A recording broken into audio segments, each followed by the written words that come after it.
It makes no difference. They've broken the law. And their contributions. They've broken the law. End of story. Okay? The money for their pension. Okay. You got a little YouTube video? Sorry, I can't hear you. Is it a little YouTube video you do? No, it's just for public interest. Oh, right. That's all. How's things, alright? Yeah, not bad. Looking after yourself? Would you mind just identifying yourself for me?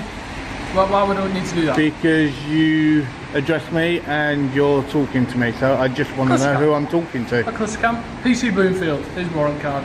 No worries. Well, and that's changed. And your shoulder number? It's 19, then 48, and then NW for November Whiskey, because we're in northwest London right now. No worries, thank you very much. And You're yourself, a bit cold in your shorts, aren't you? No, I'm like this all year round. Really?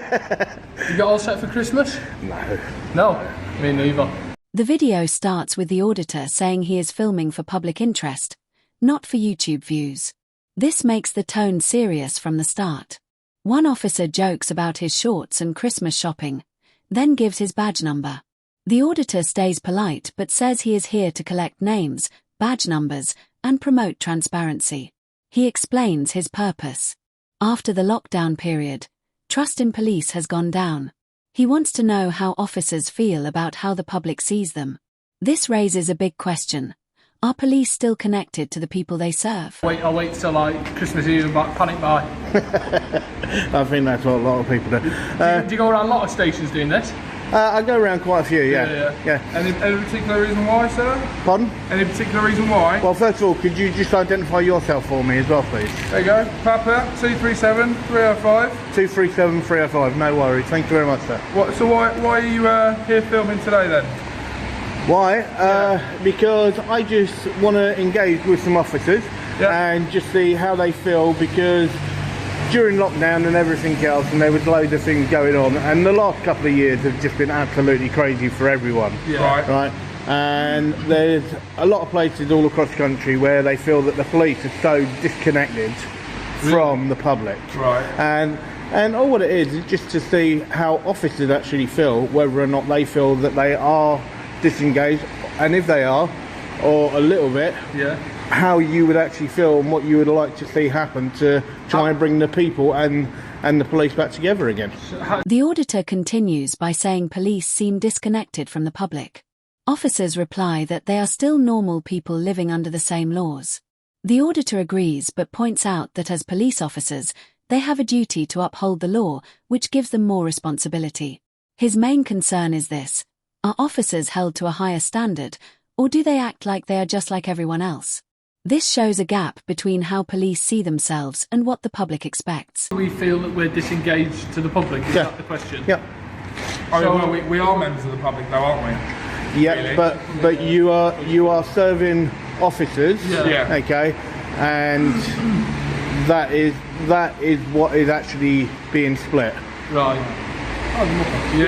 But we're still members of the public, so we're not obviously police officers 24/7, are we? So we are still members of the public, and policy, regardless of it's police policy or government policy, still affects us like it would affect you. Yeah, but you are serving constables, okay, and the serving constables, okay, you have to uphold the law, okay, and that is what is actually in question, is the way that it's actually done. So you're questioning whether we're... I'll tell you what, mate, do you want to just step out that way so you don't get... No worries, let's go. Tell you what, sir, have a lovely Christmas. Rather than four of us talk to you, we'll let our colleagues speak to you while they're in uniform. All right. We'll go and get changed. No worries. Have a lovely Christmas. And look after yourself. No worries. Take care. Okay. And you know what you're doing, you're filming and that. If that's, you know, we've all got to have a hobby. If that's what you're enjoying, I hope you enjoy it. No worries. The officers try to step away from the conversation and suggest others will speak instead. It looks like they are avoiding tough questions. The auditor stays calm but notices this. One officer jokes that everyone needs a hobby, but the auditor stays focused. He keeps asking for proper identification. This shows a pattern. When things get uncomfortable, officers try to avoid the issue instead of dealing with it. Okay, take care. Okay, you're just recording the station for YouTube, sir? Well, first of all, would you mind both identifying yourself for me, please? Constable Mackay, 1580. It's alright, I'm dyslexic, sir. PC Mackay, sorry? 580 November Whiskey. 1580. You're recording it so you can watch it back. How long are you going to be here? I wasn't. I don't know. I don't know. I didn't hear the conversation you had with my colleague, so I'm not quite sure what you said to them. Well, first of all, would you mind just identifying yourself properly? PC Gordon. And your shoulder number? 2313. 2313, cool. Thank you very much. And what was the conversation between my colleagues and yourself? Oh, I didn't hear anything. Well, just to find out how the police actually engage with the public. Okay, and how far disconnected at the moment a lot of areas across the country where the police are disconnected from the public.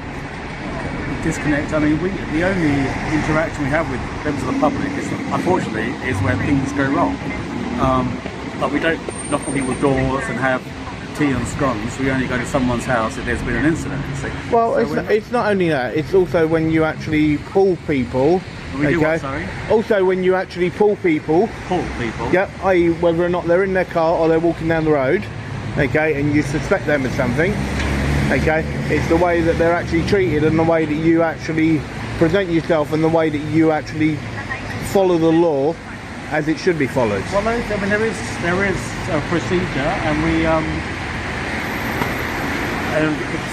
it's normally recorded, everything we do. So if there's any, have you been can I have your... New officers arrive, and the auditor quickly asks for their names and badge numbers.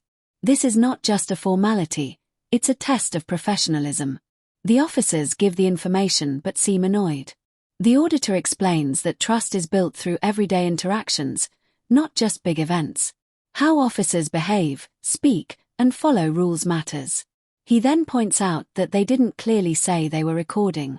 He calls this a small mistake, but says it shows a bigger problem of taking shortcuts. I don't need to give my name. Okay, well, I gave you mine. Alright, we let you carry on recording wherever you want to record.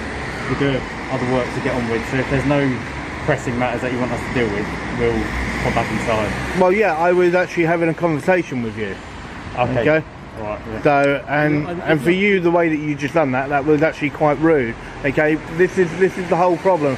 When you've got a member of the public talking to you, every single member of the public has the right to actually stop and speak with an officer and ask questions, and that's exactly what I was doing.